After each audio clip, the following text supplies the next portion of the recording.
La semaine dernière, j'ai bouclé le GR54 en 4 jours et en autonomie sur toute la partie bivouac.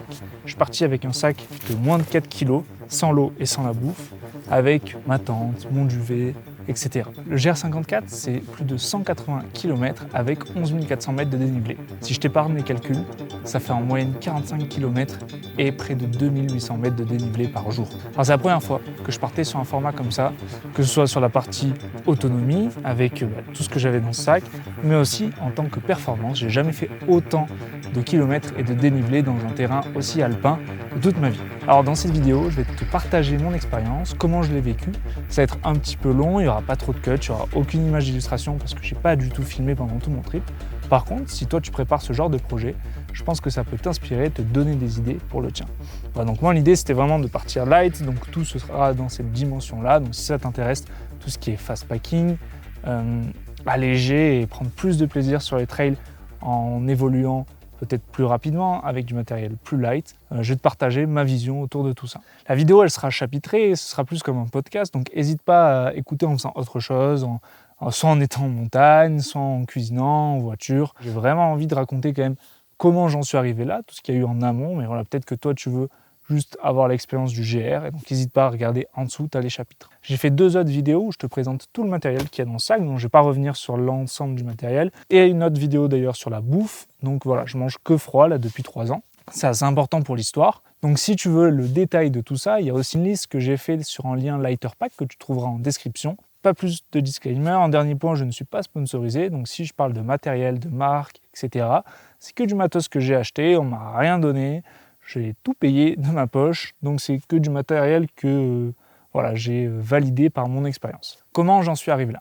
Alors il y a 2 ans à peu près, avec mon frère, on est parti sur notre premier trip de 4 jours en autonomie, mais on était un peu à l'arrache. On avait juste pris un carré mat, un duvet D4, un peu à l'arrache, et on était parti avec des sacs qu'on avait à la maison, enfin voilà, et on avait tout fait en marchant, on courait pas. Et il nous arrivait des premières galères, les pires montagnes russes de glycémie possibles. On a découvert ce que ça faisait d'être émotionnellement guidé par le sucre que tu consommes.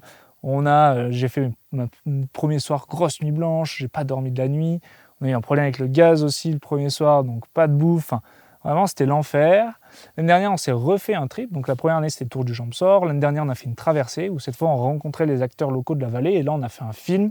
C'était une autre démarche, on était moins dans de la performance, j'ai envie de dire, mais plus dans ce qui s'apparente à mon travail. Une autre approche, et cette fois-ci d'ailleurs on n'a pas bivouaqué, donc on a fait quand même 6 journées longues en montagne, on a fait 200 km sur la semaine, 12 000 mètres de dénivelé, mais c'était une autre approche, on avait un sac pour la journée à chaque fois, donc plus light. Ça nous a fait quand même ça m'a fait 2 bonnes expériences pour commencer à comprendre comment ça se passait de faire des longues journées en montagne, des journées d'affilée, que ce soit en dormant dehors ou pas, en mangeant dehors ou pas, et puis arriver à cette année avec un peu plus de maturité là-dessus et partir sur un projet un peu plus ambitieux, ce GR54. Alors c'est un peu la suite logique. Nous, la première année, on partait de la maison, on allait faire le tour du Champsaur en rentrant à la maison, en allant découvrir les sommets qui étaient à côté de chez nous, qu'on n'avait jamais vus. Et l'année dernière, on a fini notre traversée du Champsaur dans le Val-Gaudemar. Moi, j'aime bien un peu les histoires un peu à l'échelle macro, avec les histoires à l'échelle micro, ça me fait un peu kiffer en tant que réalisateur de documentaire. Et donc ça faisait sens pour moi que le prochain projet, le projet de cette année donc, soit un projet dans les écrins et surtout au départ du Val-Gaudemar, là où on a terminé l'année dernière. Voilà, il y avait beaucoup de sens là-dedans. L'année dernière, j'étais un peu frustré parce qu'à la fois, j'avais envie que ce soit perf, mais à la fois, j'étais là pour travailler, donc il fallait que je sois concentré sur faire mes images tous les jours, tout en bornant 30 km tous les jours. J'avais envie cette année d'aller sur quelque chose où je documentais pas, j'ai quasiment rien filmé, c'est pour ça que j'ai pas d'images, pas beaucoup d'images en tout cas à mettre par-dessus cette vidéo, et d'être concentré sur mon corps, sur mes sensations, et essayer aussi d'aller voir ce que je pouvais valoir, entre guillemets, quand j'étais focus sur une dimension un peu plus sportive. Donc voilà, c'est un petit peu ça, l'état des lieux vraiment sur la partie aventure, j'ai envie d'appeler ça la partie aventure. Et sur la partie un peu plus entraînement, je me suis remis à m'entraîner fort depuis, on va dire, 6-9 mois, sachant qu'au milieu, j'ai des tournages à l'étranger pendant plusieurs semaines, donc j'ai des grosses coupures. Ça fait à peu près depuis cette période que je me suis remis à m'entraîner beaucoup plus fort. Donc les années précédentes, j'avais pas spécialement d'entraînement spécifique. Et donc depuis 6 mois, j'essaye de tourner à peu près 10 heures d'entraînement par semaine. J'ai fait un gros hiver en ski, la transition a été assez dure en descente quand je suis revenu au trail. J'avais des bonnes sensations en montée, mais en descente, pas de quadrille, et c'est assez important pour la suite de l'histoire. C'est pour ça que je mets cette mise en contexte quand même. Ça te permet aussi de te donner une idée de ce que ça représente un entraînement pour aller viser ce genre de performance. Parce que c'est pas toujours facile de trouver un petit peu ce que font les gens. Même moi, je n'ai pas beaucoup posté sur Strava, à part le dernier blog, si ça t'intéresse d'aller voir. Entre trail, vélo, ski de rando, ski d'alpinisme. Et j'avais vraiment cette volonté, là, depuis quelques mois, où je me suis dit, ok, si je veux performer dans des sports comme ça, donc trail, ski, vélo, les mecs, il leur faut 10 ans. Tu vois, à peu près pour arriver à leur prime. Je ne fais pas ça pour faire des perfs, hein. Moi, c'est plus pour vivre des aventures, suivre les athlètes que je filme, et surtout avoir les capacités d'aller vivre ce genre de truc, comme le GR54, où j'ai une idée, j'ai les capacités physiques d'y aller. Et donc c'est ça qui m'a motivé, de me dire, il va me falloir 10 ans. Donc si j'arrive à m'entraîner en moyenne 10 heures par semaine pendant 10 ans, il va falloir tout ça pour arriver à grind. Et donc c'est dans cette dimension-là où je suis allé vers ce GR54, qui était plus, j'ai eu l'idée assez récemment finalement, un milestone en fait, de voir est-ce que la prépa que je fais depuis 6 mois va dans le bon sens. J'ai pas de coach. Je fais beaucoup avec ChatGPT et voir un petit peu si je fais continuer dans cette direction-là. Je suis allé au bout, donc spoiler, c'est que ça, pour la partie un peu performance, je vise pas des dossards. J'aimerais bien peut-être reprendre des dossards sur des projets, mais c'est plus pour valider encore une fois que j'ai un certain niveau physique et là c'est cool d'arriver à avoir ça. Parce que si on y revient à un mois, quand j'ai eu l'idée de ce GR54, ce qui m'a posé un problème, c'est que j'avais pas de référentiel. En fait, j'avais fait les projets des années précédentes, mais c'était moins rapide, c'était pas forcément en autonomie complète, on dormait des fois dans du dur, et c'était pas des aussi grosses journées. Donc là, ça permettait vraiment de se mettre un cadre sur « Ok, je suis capable de délivrer ça ». Et ça m'intéressait beaucoup. Alors pourquoi l'autonomie ? Parce que tu vois, la plupart de mes copains, ils l'ont fait en dormant en gîte ou en refuge, ce qui permet de partir avec un sac de 3-4 kilos plein de charge. Moi, même si j'ai un sac de 3,8 kg sans l'eau et la bouffe, quand il est plein le matin, tu pars avec quand même 7,5-8 kg, donc 4 kg de plus, ce qui est non négligeable en fait. Et moi, ce qui m'intéresse là-dedans, c'est que j'aime quand même beaucoup l'autonomie et la liberté que ça procure dans ma vie en général en fait. C'est pour ça que je suis à mon compte et que j'ai mon entreprise. C'est plus de responsabilité, pareil que dans le fast packing en autonomie, mais c'est aussi derrière une liberté que tu prends. Et notamment, par rapport au taf, encore une fois, je voulais me laisser la liberté que selon les projets que j'avais et aussi selon la météo, c'est quand même pas négligeable sur ce genre de projet, je puisse adapter ma fenêtre. Donc c'est pour ça que j'ai choisi en fait de partir là-dessus et pas partir sur du gîte refuge. Ça me permettait de pouvoir jongler sur une fenêtre de 1 à 2 semaines et de pouvoir être libre en fait de gérer. Alors sur un GR54, c'est moins contraignant que sur d'autres types de projets. Type GR20 par exemple, ou TMB peut-être, je ne connais pas exactement le TMB, où en fait tu es vraiment en autonomie tout le temps. Là, l'avantage sur le GR54, c'est que tu passes dans les villages, dans les vallées tous les jours. Tu peux racheter de la bouffe, ça m'a permis aussi de dormir dans les campings. Donc j'ai pu quand même tester mon setup, mais sans non plus partir dans un inconnu hardcore, tu vois, où je ne savais pas si j'avais les compétences physiques, je ne savais pas si mon matos fonctionnait, je ne savais pas si j'arriverais à tenir cette autonomie. Mais c'est un peu tout ça, où en fait c'est un projet qui est assez dans mon style en fait. J'ai envie de me responsabiliser, j'ai envie de liberté, de tout ce qui fait les valeurs de ce que j'ai dans la vie, et tout en performant en fait. J'ai pas envie de me cacher aussi derrière ça. Derrière, j'ai un sac qui est gros, j'ai un sac qui est lourd parce que j'ai du bivouac, donc je performe pas. Non, j'ai envie de pouvoir performer, mais avec mes conditions. Donc voilà, c'est un peu ça la philosophie derrière ce projet. Donc comme ça, je me suis dit, début juillet, je ne savais pas encore si je partais, j'avais normalement fini tous mes projets et je voulais me laisser 4 semaines de bloc d'entraînement avant de partir.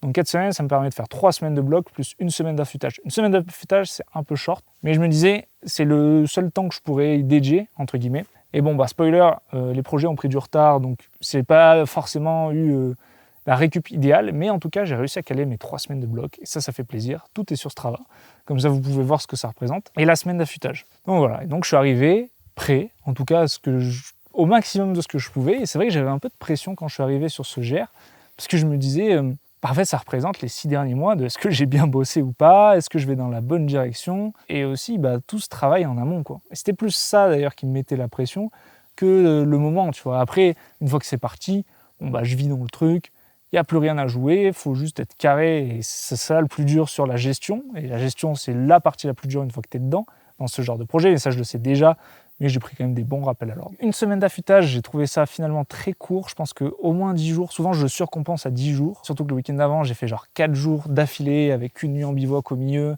avec une semaine à 20 heures. Donc il aurait fallu que ce soit quand même à moins 15, moins 10 jours. Mais bon, le timing fait que ça n'a pas été le cas, mais c'est pas grave, c'est le jeu. Et puis je suis parti quand même. Alors j'ai fait un découpage plutôt par kilomètres et un peu par dénivelé, mais à refaire, je découperai différemment parce que c'était assez inégal sur le dénivelé et ça joue plus sur la longueur des journées au final que le nombre de bords. Enfin, les deux jouent forcément. J'ai un peu sous-estimé cette partie-là. Première journée, je pars de la Chapelle, direction refuge et souffle. Ensuite, la bascule dans le vallon de Valjoufré, enfin dans la vallée de Valjoufré. Là, franchement, très bonne sensation. Ça fait 3 semaines que je m'entraîne comme un salaud, donc j'avais pas de fraîcheur. Là, j'ai de la fraîcheur. Je mets du rythme. Descendre, je descends vraiment avec du rythme. Un peu frustré parce que si jamais je le fais en 4 jours, tu prends de l'eau au refuge des souffles, donc ça fait à peu près un peu moins de 2 heures, je suis mis à arriver au refuge des souffles, et tu peux prendre de l'eau à Valjoufré qui est à 20 bornes, donc à peu près à 4 heures, ce qui fait que tu peux partir avec un seul litre d'eau sur ces 20 premiers kilomètres. Ça m'aurait allégé de 500 grammes, j'ai pas du tout touché à la flasque que j'avais dans le dos. J'ai pas mal regretté de fois ça, mais je m'étais pas assez renseigné sur les fontaines, j'avais pas assez fait mes timings. Mais voilà, encore une fois, c'est une liberté aussi que je choisis. Donc la contrainte, c'est que je vais porter plus de poids. Si j'étais un mec archi-race qui tentait un record, je l'aurais appréhendé forcément différemment. Là, j'ai pas trop regardé de vidéos en fait comme ça avant de partir parce que je voulais pas projeter la vision des autres sur mon expérience et je voulais plus la vivre par moi-même. J'ai appelé des copains qui m'ont fait des retours. Je remercie Benoît d'ailleurs, qui m'a bien aidé par son expérience qu'il a eue, notamment sur les choix des spots et tout. C'était trop bien. Mais voilà, je voulais pas trop projeter la vision des autres. Je voulais vivre mon truc. Ça passe par ce genre de fail. Ensuite, je suis remonté. Je suis arrivé au col entre Valjoufré et Valsonnette. Je connais pas tous les cols, tous les noms des trucs et tout. Je connais celui d'après parce que celui d'après, c'est le boss final de la journée. Je mange là-haut, je mange mes wraps parce que je mange froid et léger. Donc un wrap avec du thon en sachet, des kiris et des noix. Et de là-haut, incroyable, en fait, tu vois le dernier col, le boss final, le col de la Muselle. Et vraiment, c'est un mur, le truc. Ça paraît vertical et tu dis, waouh, l'enfer, va falloir remonter tout ça. C'est le dernier de la journée. Et t'as déjà, je crois que ça fait 3500 de D+, cette première journée. Donc ça tape. Mais bon, je fais toute la descente, je suis bien, j'arrive à courir tout le long. C'est trop bien avec ce sac, j'arrive à courir, même si j'ai mon matos de bivouac. Je me pose un petit coup avant d'attaquer le col final, je remange un wrap et je le fais. Et au final, j'ai l'impression d'avancer à 2 à l'heure et en vitesse verticale, pas trop dégueu. Donc j'arrive au refuge de la Muselle, je devais arriver avant 18h30. J'avais vraiment cet objectif-là en tête parce que j'avais le repas au refuge. Ça, c'était pour porter moins lourd. J'avais prévu le repas du soir et le petit-déj au refuge. Donc voilà, même si je veux mon autonomie, ma responsabilité, je veux quand même pouvoir compter sur ce qui existe, pas en dépendre, mais me dire, bah voilà, c'est là, ça existe. Et j'ai réservé 4 jours avant et j'ai mangé comme ça chaud le soir et un vrai repas. Sauf que je suis arrivé à 16h30, donc beaucoup trop tôt. Et en arrivant, j'avais mal au quadrille des descentes. Je dis, là, il y a problème. Genre, j'ai fait une super première journée, genre bon rythme et bonne sensation, mais peut-être un peu rapide avec 4 jours au total et 3 jours encore qui restent à porter avec le sac à dos. Donc là, je me dis, bon, bah c'est pas grave, on va essayer de faire une bonne récup. Là, c'était cool, le refuge de la Muselle. J'ai discuté avec pas mal de monde, avec des mecs qui faisaient le GR 54 sur 11 jours, là, c'était leur dernière étape le lendemain. C'était très cool. Tout le monde était assez surpris de la démarche, en fait. Moi, ça m'a un peu étonné, ça m'a fait un peu bizarre. Il y avait un décalage de référentiel, en fait. Parce qu'en fait, tous, ils faisaient en 10-11 jours, les plus rapides faisaient en 8 jours. Et moi, dans ma tête, si je le fais pas en 4 jours, je suis une grosse salope, tu vois. Et là, tous les gens, ils sont avec leur sac de 15 kilos, 50 litres, ils mettent 10 jours et c'est fou. Et toi, t'es là, bah ouais, bah moi, j'ai mon sac de 4 kilos. Ah ouais, mais t'as pas tes trucs de bivouac? Si, moi j'ai tout. Ah bah nous, on dort en refuge, on n'a pas. Bah ouais, ma foi. Et en fait, c'était juste, on n'a pas le même référentiel. Moi, si je faisais pas en 4 jours, bah tous mes potes le font en 4 jours. Donc ouais, c'est bizarre, tu vois. C'est pas bizarre, mais c'est un peu mon référentiel de ce que je voulais en fait pour la perf, quoi. Donc ça, voilà, un peu, mais assez stylé, je me sentais bien, bonne énergie, mais je sentais que c'est en position que je prenais quand j'étais assis, j'avais les muscles qui tiraient pas mal. Mais en tout cas, trop classe, et je sentais que je pouvais cramper à tout moment. Franchement, je me suis dit, ouais, il y a problème, ça va être compliqué. Surtout que le lendemain commence par 1700 de dénivelé négatif. Donc autant dire que ça va faire une sacrée journée. Là, trop beau. Franchement, j'ai adoré cette étape, parce que c'était... Je connaissais pas du tout cette partie, tout le reste j'avais déjà vu des passages et là je trouvais ça hyper sauvage, hyper naturel, il y avait personne, enfin très peu de gens à part les gens du GR, mais même les gens du GR il y en avait pas tant. Ça j'ai compris le dernier jour, mais en fait tous les jours je croisais des gens sur la première partie, en gros je croisais des gens entre 9h et 14h. Avant 9h les gens sont posés Et après 14 heures, en fait, j'arrive souvent sur la deuxième étape des gens, parce que je fais entre 2 et 3 étapes des moldus, des backpackers par jour. Et du coup, en fait, l'après-midi, j'arrive où il n'y a personne. Et des fois, je recroise des gens plutôt à 18 heures, quoi. Donc ça, c'était assez agréable et j'ai adoré ce vallon, assez surpris. Enfin, ces trois vallées, quoi. Et la Muselle, trop beau, le col, trop beau. Et ce lac aussi, magnifique, où à la fois, tu as des gens qui sont venus juste pour la nuit, tu as des gens qui sont sur leur GR. Et donc, ça fait un mélange qui est hyper enrichissant et j'ai vraiment adoré ça. Donc là, je monte mon tarp de l'autre côté du lac. Même à table, je me sentais pas très bien. C'était trop cool parce que j'étais avec un groupe avec 2 Parisiens, un Marseillais, super sympa. Mais tu sais, je sentais que ça passait mal quand je mangeais et tout. Je me suis dit, oh l'enfer, je sais comment je vais tenir 4 jours. Et au final, je suis allé m'installer de l'autre côté du lac, j'ai chillé, j'ai fait ma nuit, et le lendemain, petit-déj. Alors le truc, c'est que le petit-déj était un peu tard. Et là aussi, le petit-déj était à 6h30, et le truc, c'est qu'il fallait que je sois avant 19h à la Grave. Donc ça faisait 47 km ce jour-là, je crois. En fait, cette heure-là, elle m'a vraiment manqué, parce que, je vais t'expliquer, à la fin de la journée, j'ai tout mis pour que ça rentre. Sinon, le problème, c'est que le soir, à 19h, l'épicerie fermait, et le camping aussi. Camping, j'aurais pu bricoler, mais l'épicerie, j'étais dans la sauce. Ça veut dire que j'avais pas de bouffe pour le soir ni pour le lendemain. J'étais vraiment dépendant de ça. Bon, j'ai fait un changement tactique de micro. Vous avez pas vu la coupure, mais c'est pour ça que le son est peut-être différent. Donc je pars sur cette journée-là, un peu plus tard que prévu, vers 7h10. Mais bon, on y va, ça commence par une petite montée, et puis surtout derrière une grosse descente sur le lac Lovitel, et jusqu'au fond en fait, de la vallée. Et là, cette descente, l'enfer, 1700 mètres de dénivelé négatif, encore mal au quadri de la veille, je me dis ça va être long. Et c'est long en fait. Et là, j'arrive, je descends tout. Au lac, il y avait pas mal de monde. Toute la montée, il y avait pas mal de monde en dessous le lac qui montait se balader pour la journée. Et c'est le jeu. Et là, j'arrive, je traverse le Vénéon et j'attaque la variante. En fait, j'ai fait une variante qui fait le tour de Piémoutet, il me semble, aux Deux Alpes. Donc tu remontes droit dans la pente et après tu traverses tout en balcon et c'est une traversée en montée quand même.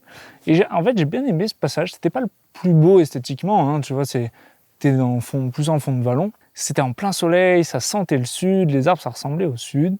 C'était assez étrange, ça contrastait pas mal avec tout le reste en fait du parcours. Et il y avait personne, quoi. J'ai croisé 3 personnes, je crois, qui couraient qui devaient faire un tour des Deux Alpes, quoi. Vraiment très cool, des endroits un peu techniques, un peu expo, des cordes, des machins, voilà. Et là, je commençais à être moins bien, donc je me suis arrêté quand j'ai retrouvé un peu des arbres après ce balcon-là. Et je me suis fait un petit wrap kiri tranquillou. Et je suis reparti, et là, un peu de rythme pour essayer de grappiller un peu du temps, parce que je voyais bien qu'en timing, j'allais être short en fait pour le soir. Donc je trace, et je descends tout le long jusqu'au barrage, là, jusqu'à la retenue d'eau du Chambon, je crois. Là, après, remonter sur Mizouin. Et à Mizouin, j'avais prévu de m'arrêter dans un restaurant qui faisait épicerie, et de graille pas mal là-bas. Et en fait, il y avait pas grand chose qui me plaisait, j'ai pris juste un paquet de chucs et des tagadas, j'ai pas trouvé de wrap, au frais, pareil, je savais pas trop. Je commençais à être vraiment cramé et j'étais pas très bon dans la prise de décision. Après, j'avais un bon rythme jusque-là, hein. Je rattrapais des trailers qui étaient dans leur sortie à la journée avec leur petit sac de 10 litres. Mais bon, voilà, en tout cas, commençait à être pas trop bien, je bois mon coca, je mange mes chucs, je prends mes tagadas, et du coup, pas un vrai repas, quoi. Là, je trace, je continue avec un super beau chemin en balcon là, qui va direction le plateau dans Paris. Et là, je commence à être vraiment dans le mal. Je me mets du rythme, je rattrape les gens, hein, mais je me pose, je fais une sieste et tout, et après, ça va mieux. Là, je me dis, à un moment donné, tant pis si ça rentre pas aujourd'hui. Je visais 4 jours, mais là, je me sentais quand même vraiment pas de charger comme je pouvais. Et tant pis, vas-y, arrête de tirer sur le bonhomme, faut aller au bout, quoi. Et donc là, j'ai chillé et j'ai fait cette super belle montée avec la cascade pétrifiante sur le côté. Genre vraiment là, c'était magnifique. Pareil, assez surpris, je connaissais pas du tout ce coin. Et très très beau. Encore une fois, c'est moins alpin, c'est pas la partie que je préfère du parcours. Je préfère vraiment toute la partie sud, mais très classe. Et puis là, cette vue sur la Meije, quand tu ressors au plateau dans Paris, c'est incroyable. Enfin, vraiment, j'ai adoré cette partie, mais j'étais dans le mal. Alors, ce que j'ai fait, c'est que, arrivé sur le plateau, il y a 2 refuges. Et le premier refuge, c'était une immense bâtisse avec plein de gens devant, des voitures garées et tout. Ça faisait vraiment très, le refuge où les gens viennent à la journée, manger leur vrai repas et tout. Et j'ai vu qu'il y avait un deuxième refuge juste après. Et je me suis dit, je vais aller voir plutôt le deuxième refuge. Et là, incroyable. Il y avait juste une table devant, il y avait plusieurs tables, mais il y avait une table de personnes. Et dedans, il y avait une femme qui coupait des légumes et sa fille, et je demande si je peux avoir une omelette. Et là, elles me font l'omelette et je t'ai refait, donc je prends une omelette Coca, le combo gagnant. Et ça me fait vraiment du bien en mangeant du pain, sauf que le trade, c'était soit je mangeais, soit je grattais du coup les 20 minutes où je me suis arrêté. Et ça aurait été du temps pas mal pour être sûr d'arriver avant 19h, parce qu'il était déjà 16h30, 17h. Mais je me dis, manger, ça va me faire repartir plus vite. Et je pense qu'au final, j'ai bien fait de m'arrêter là. Ils étaient super sympas, ça m'a fait trop plaisir. Il y avait une super vue sur la Meije. Et puis derrière, j'ai pu repartir et remettre du rythme. Et là, en Paris, il y a 5 traces les unes à côté des autres de passage de gens. Enfin, c'est lunaire, ça fait des ornières partout. Il y a tous les cyclistes qui viennent pour faire... Il y a la boucle qui fait le tour des écrins aussi, à vélo. Et tous les gens qui viennent juste rouler le plateau dans Paris, quoi. Et ça, c'était quand même pas très agréable. Je croisais les gens qui montaient avec les temps de 2 secondes et tout. C'est vrai que je suis plus fan des coins plus sauvages et que le pire, c'est le lendemain. Je veux vous raconter après, mais ça me fait toujours un peu bizarre. Et donc là, j'ai tracé comme un salaud. J'ai fait la descente la plus rapide de tout le tour, je crois, alors que j'avais plus de quadrilles. J'avais déjà mangé une première descente de 1700 de dénivelé. La veille, j'avais fait peut-être 2500 de dénivelé négatif aussi. Et là, je me rends compte que vraiment, dans la descente, je suis pas en canne, hein. Vraiment, il y a du gros travail de renfort à faire et du spécifique descente. Et c'est vrai que c'est toujours dans mes séances d'entraînement depuis que j'ai repris le trail en avril,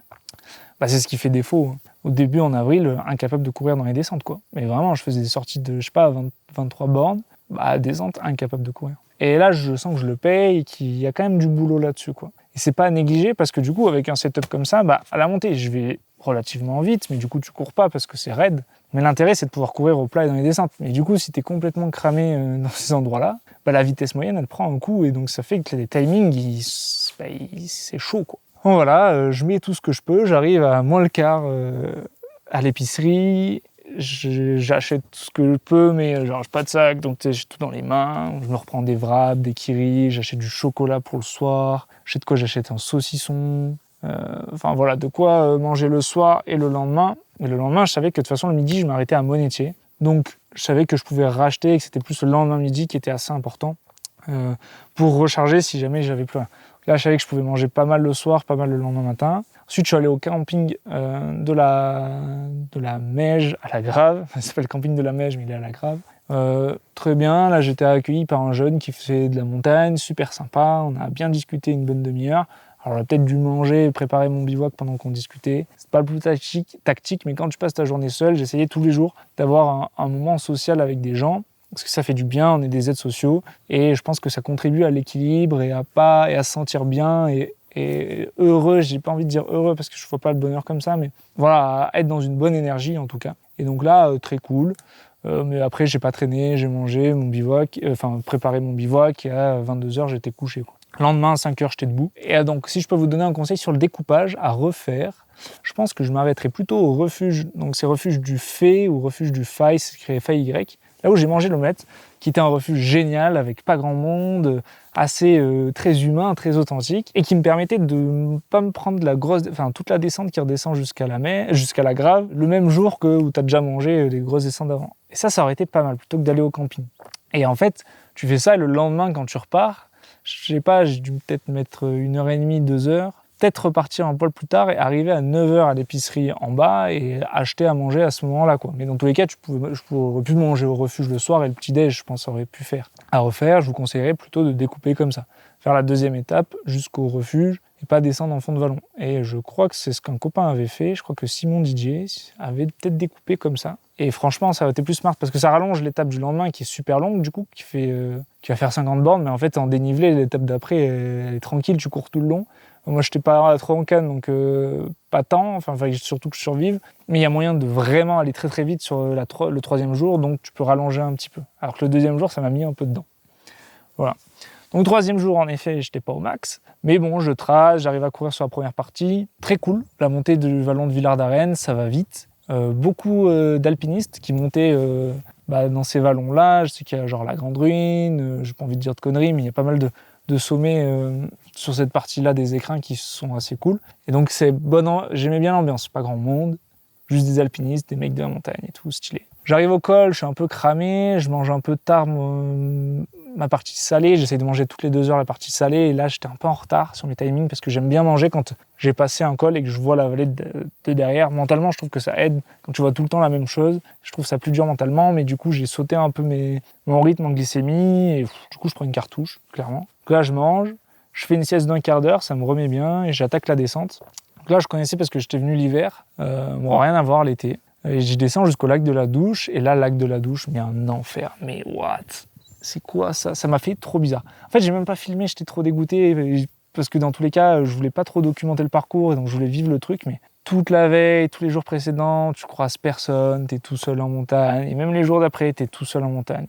Et là, t'arrives, il y a 50 personnes autour du lac. Et après, je descends jusqu'au cassé, jusqu'au fond du vallon. Et t'as du monde partout qui coupe à travers des chemins, enfin qui prend pas les chemins, qui coupe sur les côtés, personne qui est éduquée, les gens qui se baignent tous dans le lac et tout, mais c'était vraiment, ça m'a fait trop bizarre quoi. J'ai pris un choc et j'étais saoulé, genre vraiment j'étais saoulé, du coup je descendais vite en courant et j'étais en mode mais enfin je pensais que c'était genre les gens savaient tu vois et je prends un peu une claque en vrai.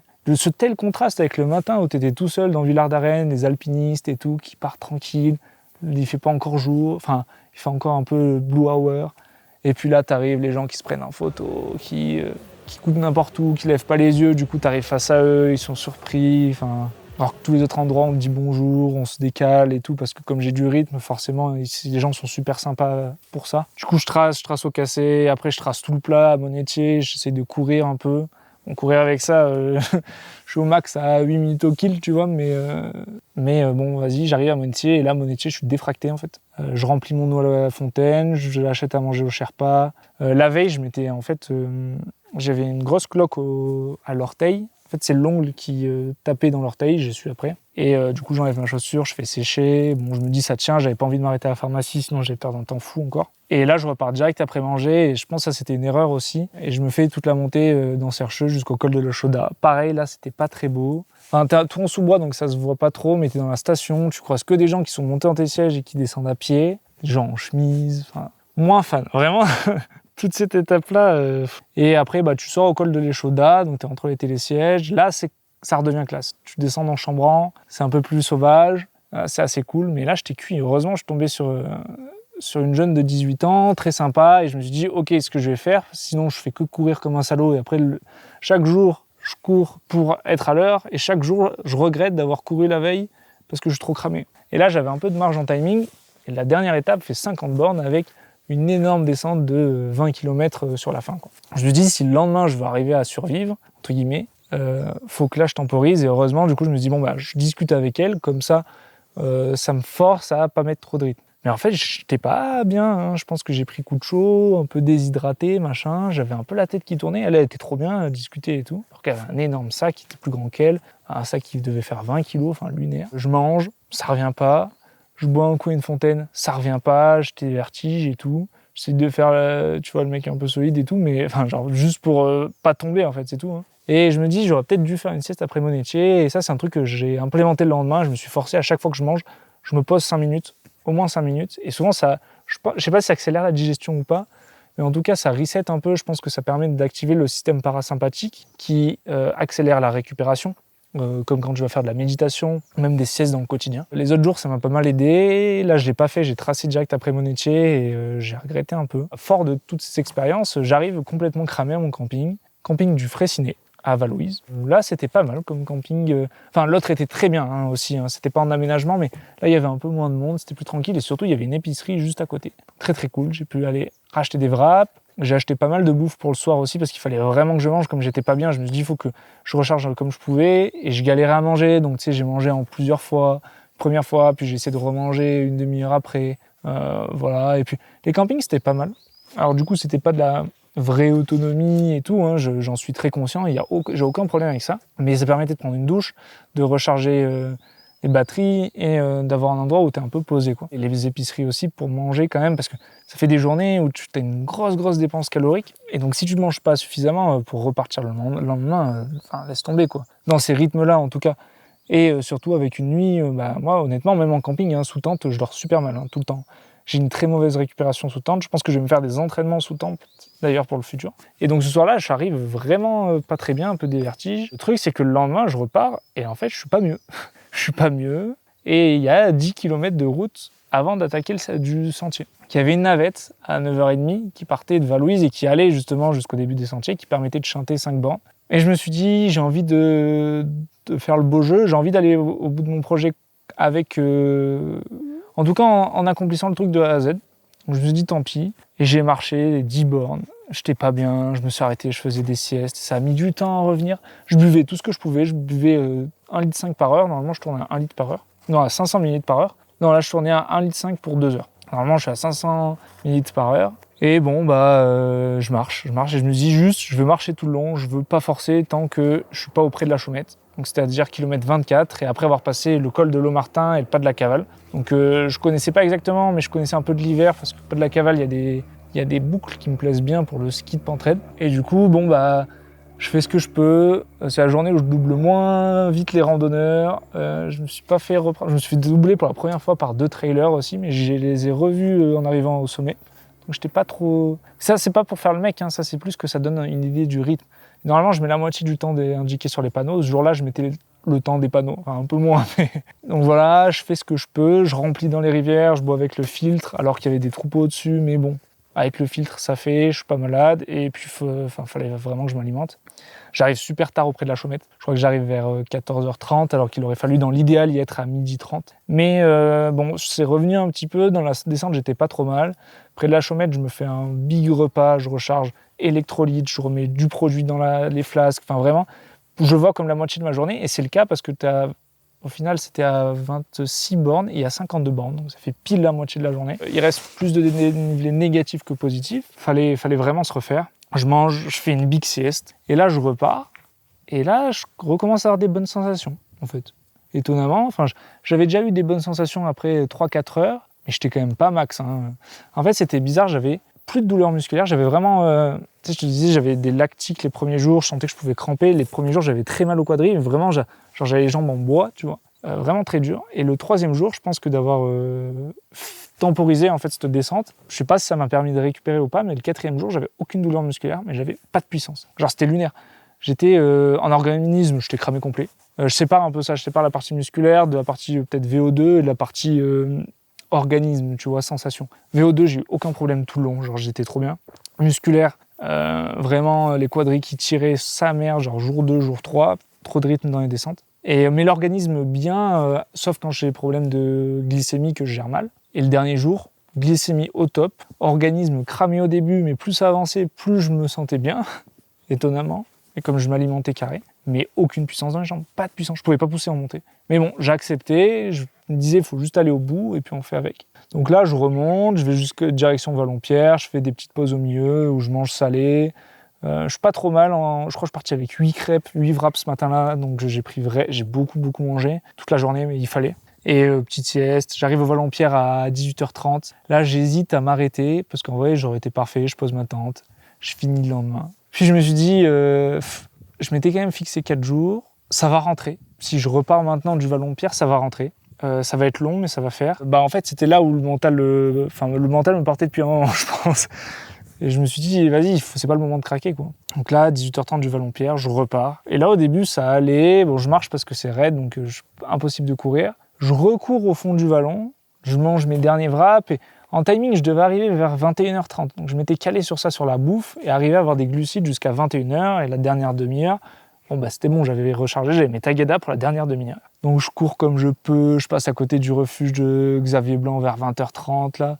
Il me regarde comme ça, qu'est-ce qu'il fout lui? Lunaire, il est super tard. Et en fait, comme j'ai pas couru de la journée, alors que c'était une étape assez roulante, les 10 premières bornes, ça se courait, toute la montée, ça se courait jusqu'à Laumartin, beaucoup parce que c'était pas très raide. Je subis, quoi. Là, je fais ce que je peux, j'essaie de remettre du rythme, mais ça commence à être dur. Et en fait, après, c'était l'enfer, parce que c'était super long jusqu'à la Chapelle, mais c'était super long, genre depuis le rive du Sap jusqu'à la Chapelle. Et ce qui m'a détruit, c'est que je suis arrivé au village du Bourg. Et en fait, moi je pensais que ça allait suivre le lit de la rivière à plat, tranquillement, tout le long, en sentier roulant, et ça allait courir tranquille. Et j'arrive là-bas, il me reste 6 bornes jusqu'à la fin, donc je m'étais calculé, ça fait 6 bornes, ça fait 1 heure. Sauf qu'en fait, ça va traverser en balcon dans des gros pierriers. C'était que des pierriers d'éboulement. Et là, j'avais trop mal aux chevilles. J'avais trop mal aux chevilles, trop mal aux pieds.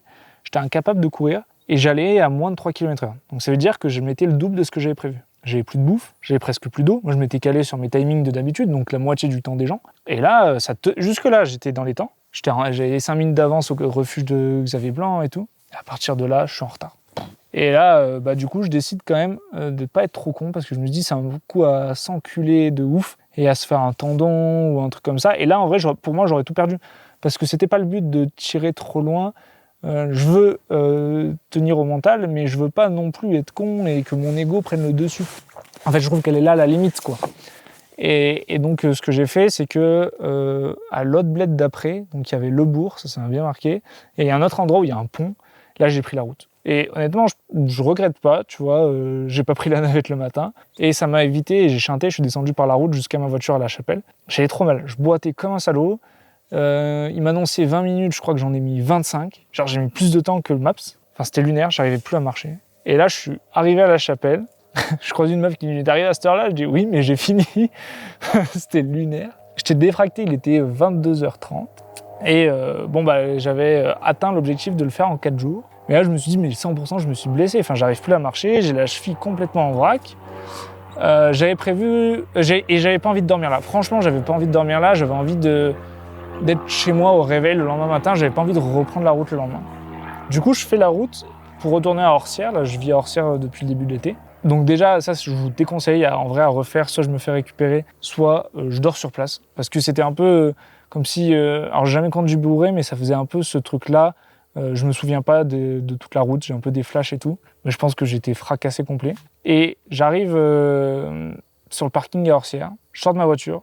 Et là, je suis incapable de marcher. Genre, mon pied me soutient pas. Genre, tu vois, les muscles de l'unipodal, quoi. J'arrive pas.